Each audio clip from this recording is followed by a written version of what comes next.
PR পদ্ধতি ভয়ঙ্কর পরিণতি আনবে মন্তব্য সালাউদ্দিনের। নির্বাহী আদেশে দল নিষিদ্ধ ভালো চর্চা নয়।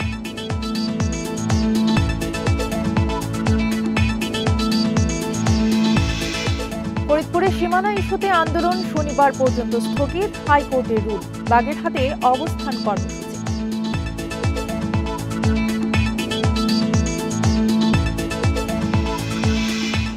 শেখ হাসিনাকে ফিরিয়ে এনে বিচার করা সরকারের দায়িত্ব। ট্রাইব্যুনালে কাল সাক্ষ্য দেবেন নাহিদ ইসলাম।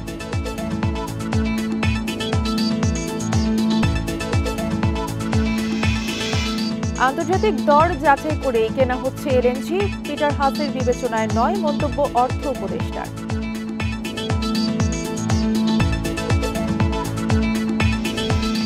স্বাগত সংবাদ সন্ধ্যায়, সঙ্গে আছি তাসনিমে জান্নাত অর্থী। শিরোনাম শুনছিলেন, এবারে বিস্তারিত। রাজনৈতিক হীন উদ্দেশ্যে বা কিছু আসন বেশি পেতে পিআর পদ্ধতিতে নির্বাচন রাজনীতির জন্য ভয়ঙ্কর হতে পারে, এমন মন্তব্য করেছেন বিএনপির স্থায়ী কমিটির সদস্য সালাউদ্দিন আহমেদ। মঙ্গলবার বিকেলে গুলশানের বাসায় সাংবাদিকদের একথা বলেন তিনি। সালাউদ্দিন আহমেদ বলেন, পিআর সহ নানা দাবিতে রাজপথের আন্দোলনের পরিবর্তে আলোচনার টেবিলে সমাধান হতে পারে। ঐকমত্য কমিশনের সূচিতে নিম্নকক্ষে পিআর পদ্ধতির প্রস্তাব না থাকলেও রাজনৈতিক উদ্দেশ্যে কেউ আন্দোলনে নামলে বিএনপি রাজনৈতিকভাবেই তা মোকাবেলা করবে। নির্বাচনকে বাধাগ্রস্ত করার যে কোনো ষড়যন্ত্র জনগণ প্রতিহত করবে বলেও জানান তিনি। সালাউদ্দিন আহমেদ বলেন, রাজনৈতিক স্থিতিশীলতা তৈরি না হলে সাংবিধানিক শূন্যতা সৃষ্টি হবে। এতে বৈশ্বিক শক্তি ও ফ্যাসিবাদী শক্তির সুযোগ নেবে বলেও মন্তব্য করেন তিনি। এ সময় জাতীয় পার্টি ও 14 দল নিষিদ্ধ প্রসঙ্গে সাংবাদিকদের প্রশ্নের জবাবে তিনি বলেন, কোনো রাজনৈতিক দলকে নিষিদ্ধ করা বিএনপি সমর্থন করে না। কোনো রাজনৈতিক স্বার্থে, রাজনৈতিক হীন উদ্দেশ্যে অথবা কিছু আসন বেশি প্রাপ্তির উদ্দেশ্যে যদি আমরা একটা অস্থিতিশীল রাষ্ট্র ব্যবস্থা, সরকার ব্যবস্থা, সংসদীয় ব্যবস্থার দিকে যাই, তাহলে এটা আমাদের জাতীয় জীবনের জন্য একটা ভয়ঙ্কর পরিণতি নিয়ে আসবে ভবিষ্যতে। সেজন্য আমরা এই পিআর পদ্ধতিকে প্রত্যাখ্যান করি। এদেশের জনগণ পিআর পদ্ধতির পক্ষে নয়। বাগেরহাটে নির্বাচন কার্যালয়ের সামনে অবস্থান কর্মসূচি পালন করেছে সর্বদলীয় সম্মিলিত কমিটি। আসন পুনর্বহালের দাবি পূরণ না হওয়া পর্যন্ত আন্দোলন চালিয়ে যাওয়ার ঘোষণা দিয়েছে তারা। এদিকে ফরিদপুরে শনিবার পর্যন্ত আন্দোলন স্থগিত করেছে বিক্ষুব্ধরা। নাগরিক ঐক্য পরিষদ জানিয়েছে, প্রশাসনের আশ্বাসে এই সিদ্ধান্ত নেওয়া হয়েছে। আসন পুনর্বহালের দাবিতে টানা আন্দোলন চলছে বাগেরহাটে। অবরোধ ও হরতাল পালন করে বিক্ষোভকারীরা। মঙ্গলবার ছিল অবস্থান কর্মসূচি। জেলা ও উপজেলা নির্বাচন কার্যালয়ের সামনে 4 ঘন্টা অবস্থান নেয় সর্বদলীয় সম্মিলিত কমিটি। দাবি আদায় করেই ঘরে ফেরার ঘোষণা নেতাদের। আমরা হরতাল প্রত্যাহার করে এই নির্বাচন কমিশনের অফিস অবস্থান কর্মসূচি বলেন বা ঘেরাও কর্মসূচি বলেন, এটি আমরা করছি। আন্দোলন থেকে আমরা ফিরে যাইনি, আমাদের আন্দোলন চলবে। আমাদের দাবি আদায় না হওয়া পর্যন্ত আমরা আরো কঠিন কর্মসূচিতে ইনশাল্লাহ যাব। এদিকে ফরিদপুর 4 আসনের সীমানা নিয়ে সোমবার রণক্ষেত্রে পরিণত হয় ভাঙা। থানা, উপজেলা কার্যালয় ও উপজেলা নির্বাচন অফিসে হামলা চালিয়ে আগুন দেয় বিক্ষুব্ধরা। মঙ্গলবারও মহাসড়কে বিদ্যুতের খুঁটি ও গাছের গুঁড়ি ফেলে 1 ঘন্টা সড়ক অবরোধ করে আন্দোলনকারীরা। পরে প্রশাসনের আশ্বাসে শনিবার পর্যন্ত আন্দোলন স্থগিত করা হয়। শনিবার পর্যন্ত আন্দোলন স্থগিত থাকবে।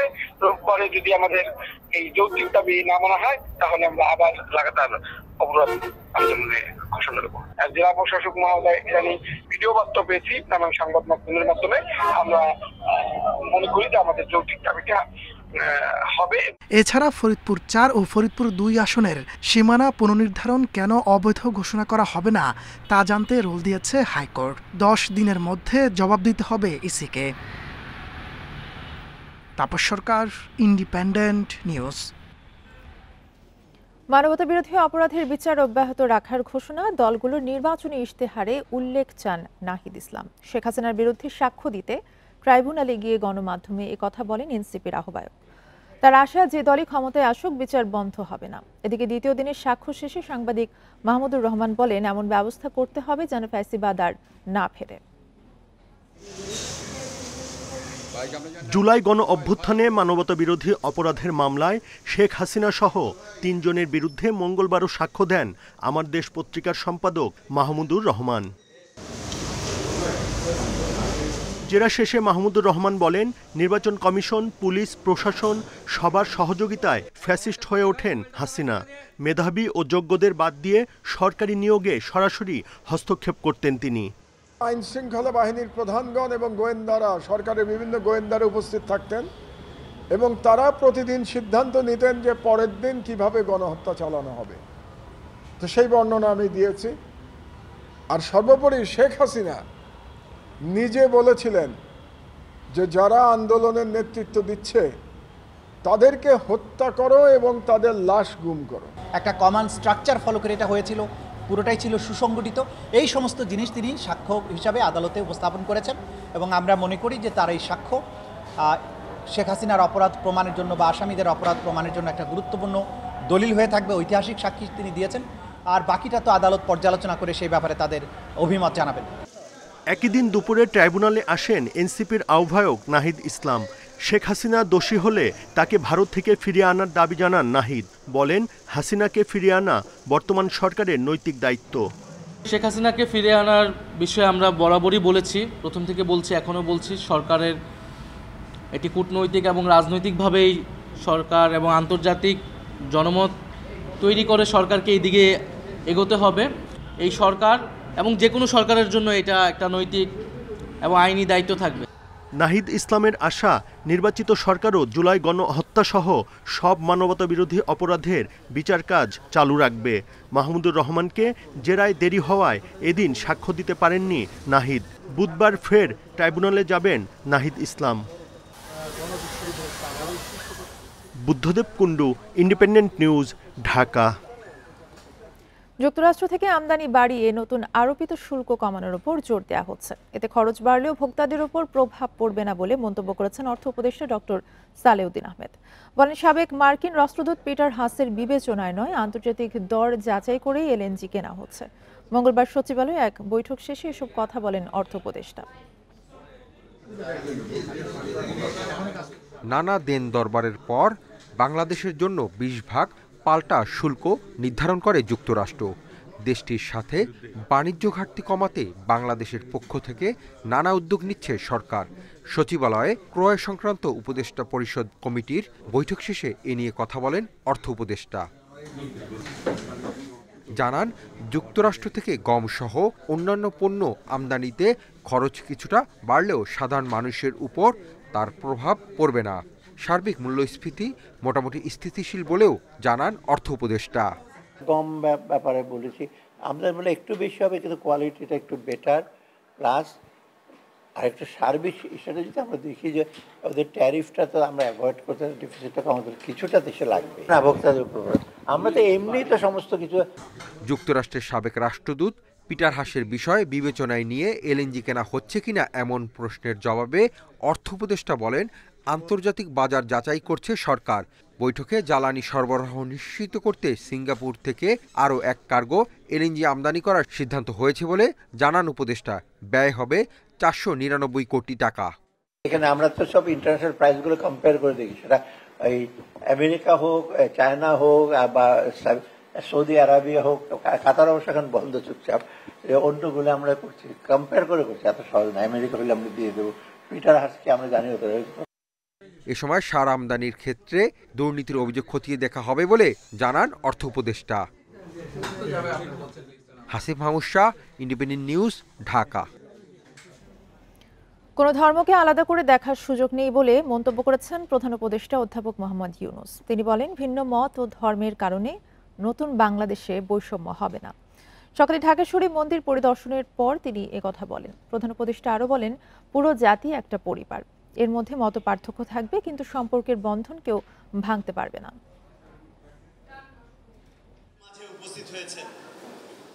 মঙ্গলবার সকালে দুর্গাপূজার প্রস্তুতি দেখতে ঢাকেশ্বরী মন্দিরে আসেন প্রধান উপদেষ্টা অধ্যাপক মোহাম্মদ ইউনূস। এ সময় প্রধান উপদেষ্টা বলেন, নানা মতভেদের পরেও পরিবার একটা অটুট জিনিস, এটাকে কেউ ভাঙতে পারে না। ঐক্যবদ্ধ হতে না পারলে আমরা জাতি হিসেবে ব্যর্থ হয়ে গেলাম।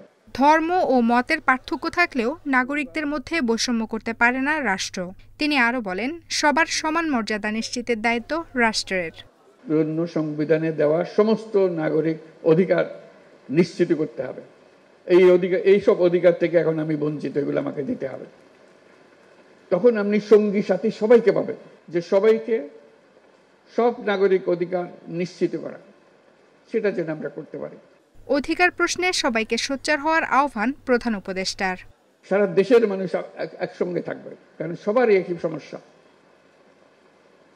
তার নাগরিক অধিকার প্রতিষ্ঠা করা। নিরাপত্তা বেষ্টনীতে যেন ধর্ম পালন করতে না হয় এমন দেশ গঠনে সবাইকে ঐক্যবদ্ধভাবে কাজ করার তাগিদ দেন প্রধান উপদেষ্টা। নিরাপত্তা বাহিনীর বেষ্টিত হয়ে ধর্ম পালন করা একটা হাস্যকর জিনিস হয়।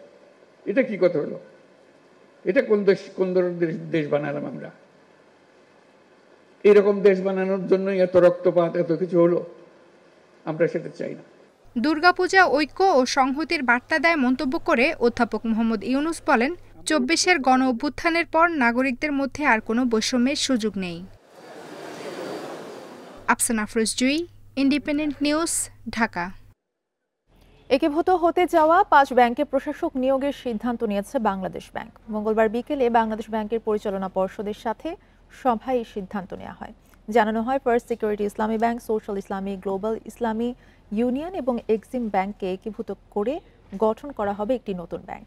সভা শেষে বাংলাদেশ ব্যাংকের মুখপাত্র আরিফ হোসেন খান জানান, নতুন ব্যাংকের সম্ভাব্য নাম হবে ইউনাইটেড ইসলামী ব্যাংক।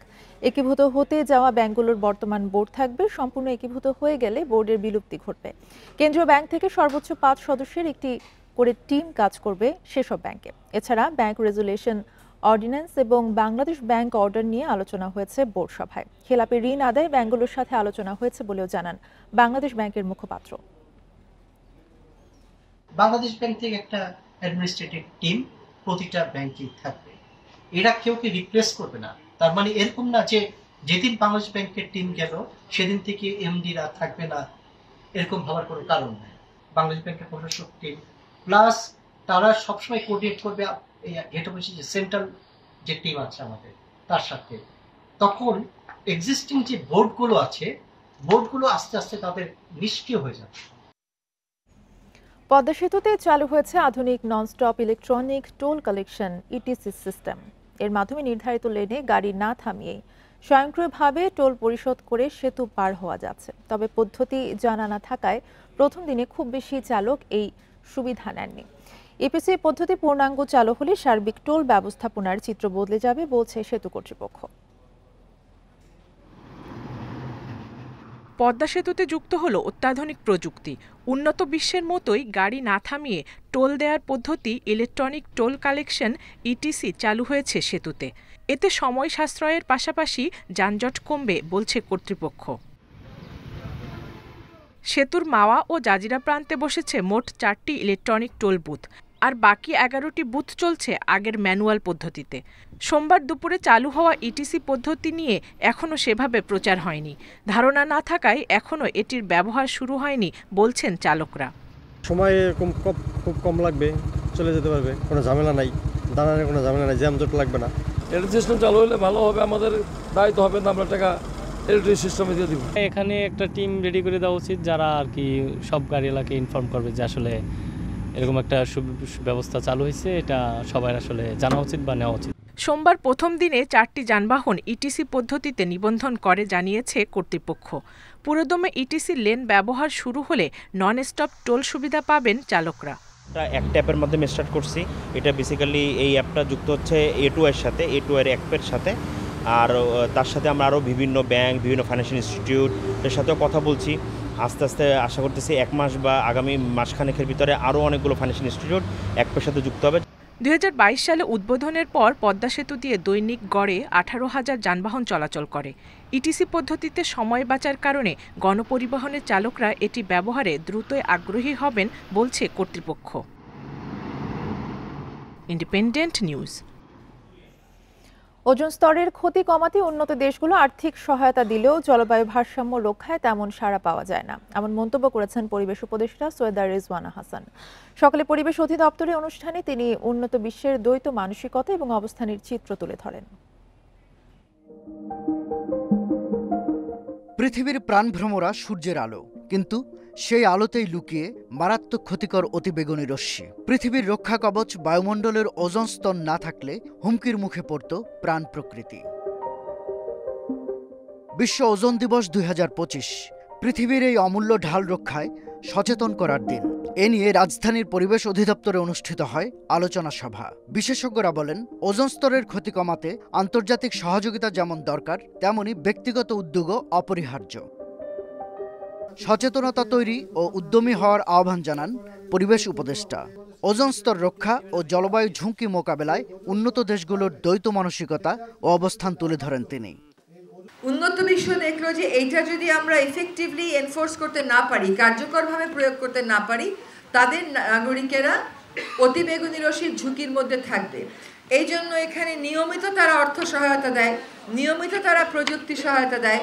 কিন্তু জলবায়ু পরিবর্তনের ক্ষেত্রে যখন আমরা বলি যে কার্বন ডাই অক্সাইডের নিঃসরণ কমাতে হবে, তখন আমাদেরকে উন্নয়নের নানান স্লোগান দিয়ে না আমাদের কয়লা লাগবে, না আমাদের জীবাশ্ম জ্বালানি লাগবে, এই কথাগুলো বলা হয়।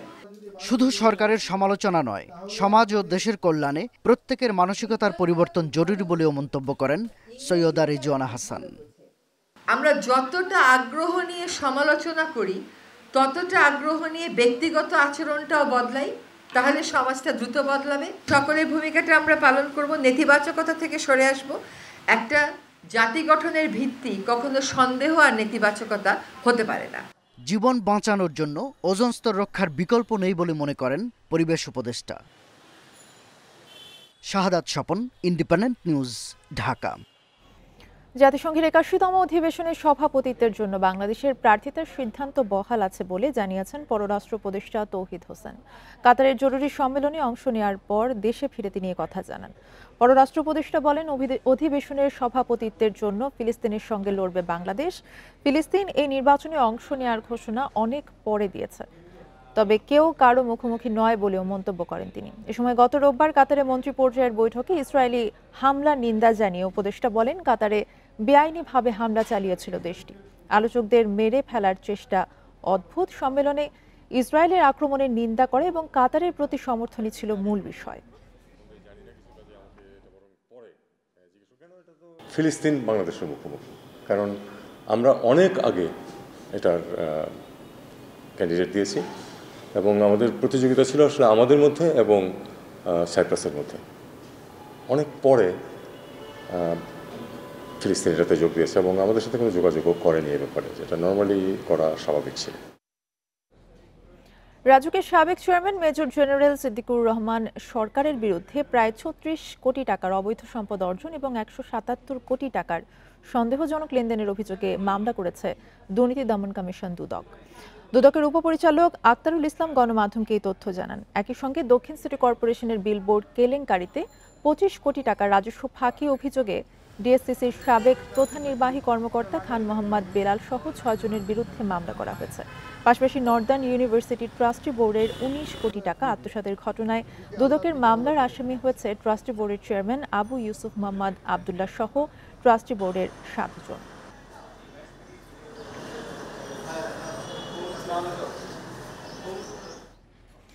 স্বাস্থ্য পরিবার কল্যাণ উপদেষ্টা নূরজাহান বেগম ক্যান্সারে আক্রান্ত। তিনি আগে থেকে সিঙ্গাপুরে চিকিৎসা করছিলেন বলে জানিয়েছেন উপদেষ্টা আসিফ মাহমুদ সজীব ভুঁইয়া। এজন্য তার বিদেশে চিকিৎসার বিষয়টি মানবিক দৃষ্টিতে দেখা উচিত বলে মন্তব্য করেছেন আসিফ মাহমুদ। মঙ্গলবার নবনির্মিত ৩টি নগর মাতৃসদন কেন্দ্র ও ৮টি নগর স্বাস্থ্য কেন্দ্রের উদ্বোধনে সাংবাদিকদের প্রশ্নের জবাবে কথা বলেন তিনি। আসিফ মাহমুদ বলেন, দীর্ঘদিন ধরে চিকিৎসার জন্য বাংলাদেশ অন্য দেশের উপর নির্ভরশীল ছিল, তবে বর্তমানে অন্তর্বর্তী সরকারের উদ্যোগে চীনের সহযোগিতায় দেশে আধুনিক এবং উন্নত মানের হাসপাতাল নির্মাণ করা হচ্ছে, যা ভবিষ্যতে জটিল রোগের চিকিৎসা নিশ্চিত করবে।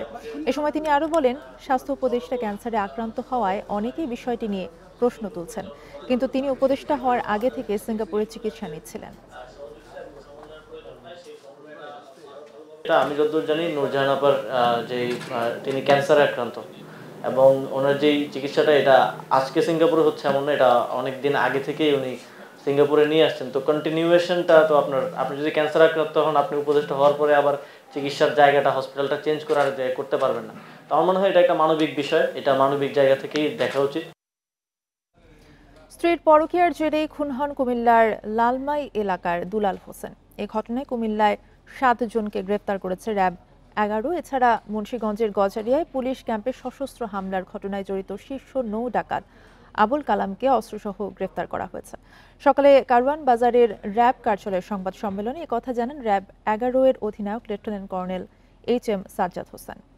হত্যার রহস্য উদ্ঘাটন করার জন্য আমরা চেষ্টা করতে থাকি। কুমিল্লার লালমাই এলাকায় হত্যাকাণ্ড ও মুন্সিগঞ্জে পুলিশ ক্যাম্পে হামলার ঘটনায় আসামিদের গ্রেপ্তার করেছে র্যাব 11।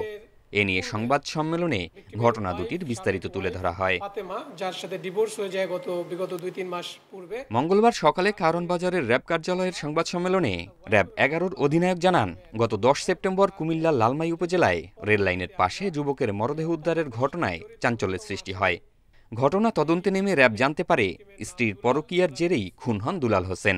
ফাতেমার যে দ্বিতীয় স্বামী হাশেম, তার শাশুড়ি এবং তার স্ত্রীকে ঢাকা যাত্রাবাড়ি থেকে অ্যারেস্ট করা হয় এবং পরবর্তীতে আরেকটা অভিযানে এর সাথে সংশ্লিষ্ট আরও 2 জনকে, তাজুল এবং মফিজ নামে, যারা সরাসরি এই হত্যাকাণ্ডের সাথে জড়িত ছিল, তাদেরকেও অ্যারেস্ট করা হয়। হত্যার সাথে জড়িত সাবেক স্ত্রী ফাতেমা আক্তার ও তার বর্তমান স্বামী আবুল হাশেম সহ 7 জনকে গ্রেপ্তার করেছে র্যাব। জিজ্ঞাসাবাদে হত্যার দায় স্বীকার করেছেন তারা। বিভিন্নভাবে এই ফাতেমাকে ডিস্টার্ব করে যাচ্ছিল। তো ডিস্টার্ব করার প্রেক্ষিতে হাশেম এটা মেনে নিতে পারেনি এবং তারপরেই তাকে হত্যার পরিকল্পনা করে এবং হাশেমের স্ত্রী ফাতেমা, তার শাশুড়ি মরিয়ম এবং আরও 7 হাশেমের 2 জন বন্ধু, তারা মিলিতভাবে প্ল্যান করে তাকে মেরে ফেলার। এদিকে মুন্সিগঞ্জের গজারিয়ায় পুলিশ ক্যাম্পে সশস্ত্র হামলার ঘটনায় মেঘনার শীর্ষ ডাকাত আবুল কালামকে গ্রেপ্তার করা হয়েছে। 30টি মামলার এই আসামির কাছ থেকে উদ্ধার করা হয়েছে অস্ত্র, গুলি ও ডাকাতির কাজে ব্যবহৃত নানা সরঞ্জাম। সে এই নয়ন পিয়াসের আপন খালাতো ভাই এবং যার নামেও 30টি মামলা রয়েছে। তিনিও এই ডাকাতি বা এই চাঁদাবাজির সাথে সরাসরি যুক্ত। আসামিদের বিরুদ্ধে আইনানুগ ব্যবস্থা প্রক্রিয়াধীন বলেও জানান lieutenant colonel HM Sajjad Hossain. Zahidul Islam, independent news, Dhaka. বগুড়ার শিবগঞ্জে কুয়েত প্রবাসীর স্ত্রী এবং সন্তানকে কুপিয়ে হত্যার অভিযোগ উঠেছে। তাদের ঘর থেকে নগদ 20 লাখ টাকা এবং স্বর্ণালংকার লুটের ঘটনা ঘটেছে। সকালে তাদের 2 জনের মরদেহ উদ্ধার করে পুলিশ। ঘটনার পর থেকে নিহতের এক আত্মীয়ের খোঁজ মিলছে না। বাড়ির মোটরসাইকেলও গায়েব। মেয়ের বিবাহোত্তর অনুষ্ঠানের জন্য কুয়েত প্রবাসী ইদ্রিস আলীর বাড়িতে কয়েকদিন ধরেই সাজসজ্জার কাজ চলছিল। মঙ্গলবার সকালে কাঠমিস্ত্রি কাজ করতে গিয়ে ঘরের দরজা বন্ধ দেখতে পান। কারো সাড়া না পেয়ে খোঁজ নিতে যান স্বজন ও প্রতিবেশীরা। ডাকাডাকি করেও সাড়া না পেয়ে দরজা ভেঙে ভেতরে ঢুকে বারান্দায় ইদ্রিস আলীর স্ত্রী রানী বেগম ও ঘরের ভেতরে 18 বছরের ছেলে ইমরান হোসেনের রক্তাক্ত মরদেহ দেখতে পান তারা। স্বজনরা জানান, রানী বেগমের বড় মেয়ের বিবাহোত্তর অনুষ্ঠানের জন্য বাড়িতে কয়েক লাখ টাকা ও বেশ কয়েক ভরি স্বর্ণালংকার রাখা ছিল। এসব লুট করতেই হত্যাকাণ্ড বলে ধারণা তাদের। বাড়ির ভেতর থেকে কোনো সাড়া না পাওয়ায় আশপাশের লোক আসে, তখন দেখলো যে বাইরে তালা তো হওয়ার কথা না। সকালবেলা বিয়েতে খরচের জন্য টাকা নিয়ে এসছে, বাসা থেকে বাইক, ফোন আর আনুষঙ্গিক কিছু স্বর্ণ গহনা ছিল, এগুলা এখন নাকি নাই, এগুলা নিয়ে গেছে। এদিকে ঘটনার পর থেকেই নিহতের ভাতিজা হাসান আলী নিখোঁজ। পাওয়া যাচ্ছে না বাড়ির একটি মোটরসাইকেলও। প্রবাসী ইদ্রিস আলীর বাড়িতে 2 ডেড বডি পাওয়া গেছে। একজন রানী বেগম বয়স 40 এবং তার ছেলে হলো ইমরান বয়স 18। কে বা কাহারা দিনে যে কোনো সময়, রাতের যে কোনো সময় তাকে হত্যা করে চলে গেছে এবং তার একটা মোটরসাইকেল এবং একজন 15 বছরের একটা ছেলে, তাকে পাওয়া যাচ্ছে না। নিহতের বড় বোন ইশরাত জাহান ইলা ডাক্তার দেখানোর জন্য শ্বশুর বাড়িতে ছিলেন বলে জানিয়েছেন স্বজনরা। Hasibur Rahman, independent news, Shibganj, Bogura. তাপমাত্রা বেড়ে যাওয়ায় 2024 সালে 21,000 কোটি টাকার আর্থিক ক্ষতি হয়েছে বাংলাদেশের। একই সাথে প্রায় 25 কোটি কর্মদিবস নষ্ট হয়েছে। সম্প্রতি এক প্রতিবেদনে এমন চিত্র তুলে ধরেছে বিশ্বব্যাংক, যেখানে 2 ধাপে 16,000-এর বেশি মানুষকে এই বিষয়ে প্রশ্ন করা হয়। স্বাস্থ্য অর্থনীতিবিদরা বলছেন, পর্যাপ্ত ব্যবস্থা না নিলে দেশের মানব সম্পদ এবং উৎপাদনশীলতায় নেতিবাচক প্রভাব পড়বে। 1980 সালের পর থেকে দেশের সর্বোচ্চ তাপমাত্রা বেড়েছে 1.1 ডিগ্রি সেলসিয়াস। আর 1990 থেকে 2020 সাল পর্যন্ত, অর্থাৎ 3 দশকে শুধু রাজধানীতে তাপমাত্রা বেড়েছে গড়ে সর্বোচ্চ 9 ডিগ্রি সেলসিয়াসের বেশি, যার সরাসরি প্রভাব পড়েছে দেশের অর্থনীতিতে। বিশ্বব্যাংকের প্রতিবেদন বলছে 2024 সালে তীব্র তাপজনিত শারীরিক ও মানসিক অসুস্থতার কারণে বাংলাদেশে প্রায় 25 কোটি কর্মদিবস নষ্ট হয়েছে। এর ফলে অর্থনৈতিক ক্ষতির পরিমাণ হচ্ছে সর্বোচ্চ $1.78 বিলিয়ন। বিশ্বব্যাংক বলছে গরমের প্রভাবের দিক থেকে বাংলাদেশ বিশ্বের মধ্যে দ্বিতীয় স্থানে। অতিরিক্ত গরমে মানুষের স্বাস্থ্য ঝুঁকি বাড়ার সাথে সরাসরি প্রভাব পড়েছে উৎপাদনশীলতায়। এ সময় গরমে কাজ করতে না পারার হার ছিল 1.4 দিন। শারীরিক ও মানসিক স্বাস্থ্য সমস্যায় পুরুষের কর্মঘণ্টা নষ্ট হয়েছে গড়ে 1.7 দিন। স্বাস্থ্য অর্থনীতিবিদরা বলছেন তাপমাত্রা বেড়ে যাওয়ায় black carbon, carbon die oxide ও মিথেনের মতো কিছু ক্ষতিকর গ্যাস মানুষের স্বাস্থ্য ঝুঁকি বাড়াচ্ছে। এটি সমাধানে দীর্ঘমেয়াদী পদক্ষেপ নেওয়ার পরামর্শ তাদের। জলবায়ুজনিত যে প্রভাবটা সেটা হচ্ছে যে আমাদের মূল জিনিস। তাহলে এখন জলবায়ুজনিত প্রভাবটা যদি আমাদের দূর করতে হয় তাহলে নিশ্চয়ই এখানে আমাদের বনায়ন করতে হবে, গাছ লাগাতে হবে। কিন্তু এটা তো স্বল্প মেয়াদে এটা সম্ভব না, এটার জন্য একটা টাইম হরিজন কিন্তু লাগবে। বিশ্বব্যাংকের তথ্য মতে মানসিক স্বাস্থ্যের কারণে গরমে সব আয়ের মানুষের কাজ হারানোর হার প্রায় সমান থাকলেও শীতে ধনী শ্রেণীর মানুষের ক্ষতি ছিল তুলনামূলক কম। Amirul Islam, independent news, Dhaka. এই ছিল এখনকার সংবাদে। ইন্ডিপেন্ডেন্ট টেলিভিশনের সব খবর জানতে চোখ রাখুন ফেসবুক, ইউটিউব এবং এক্সে। ধন্যবাদ।